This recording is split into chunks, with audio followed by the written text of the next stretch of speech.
if fx is equal to x square divided by 1 plus x square divided by 1 plus x square whole square plus x square divided by 1 plus x square whole cube up to infinite, check that fx is continuous at x equal to 0.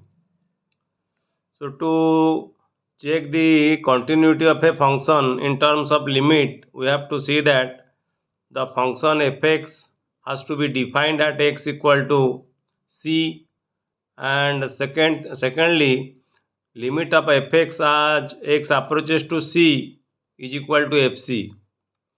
And here it is given that the function, you have to check the function to be continuous at x equal to 0. So if you put x equal to 0 here, in the numerator it will be equal to 0. In the denominator if you put 0, it will be equal to 1. So 0 by 1, so it is 0. Similarly, this term also it will be equal to 0. This term will be equal to 0. So up to infinite, if you substitute x value equal to 0, then the function will be 0. So f0 will be equal to 0. So the first condition is satisfied, that is the function is defined at x equal to 0.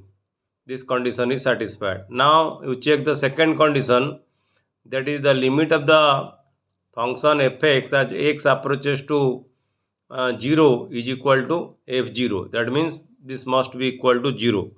So let us see if the limit of this function fx is equal to 0 as x approaches to 0, then the function will be continuous at x equal to 0. So the given function fx is x square divided by 1 plus x square divided by 1 plus x square whole square plus x square divided by 1 plus x square whole cube. So the nth term will be, the third term is x square divided by 1 plus x square whole cube. The second term is whole square. So the nth term will be x square divided by 1 plus x square to the power n. So if you solve this, you see I have solved it. So what will be the result?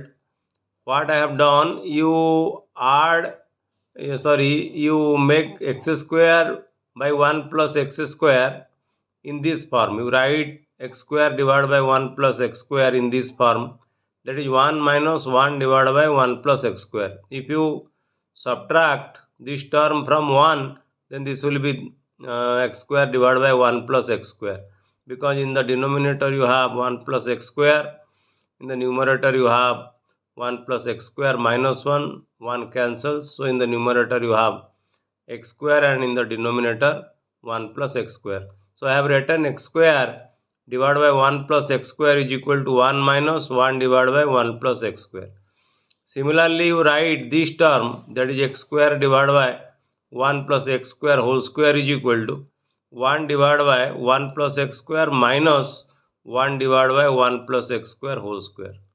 Similarly, you write this term, the third term, as 1 divided by 1 plus x square whole square minus 1 divided by 1 plus x square whole cube.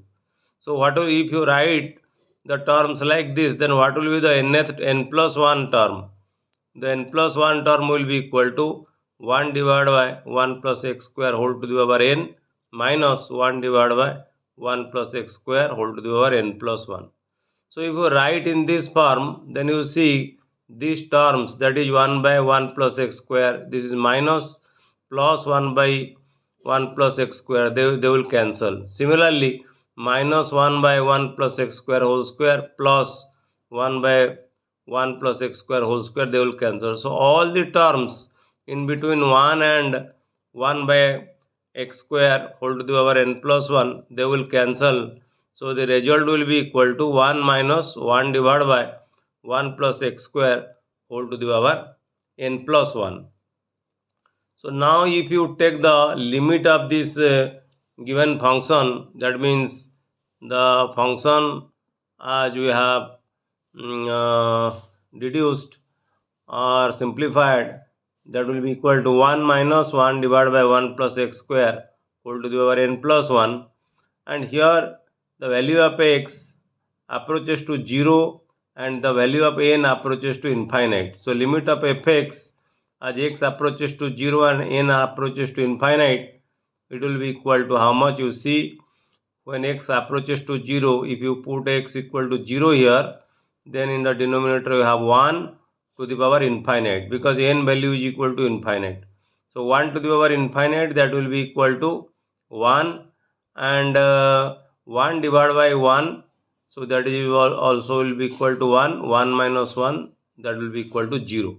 So you see, the limit of fx as x approaches to 0 is equal to f0. And we have found out that the function f0 is equal to also 0, and here also limit of fx x approaches to 0 is equal to f0. So limit of fx x approaches to 0 is equal to f0. So the function is continuous at x equal to 0.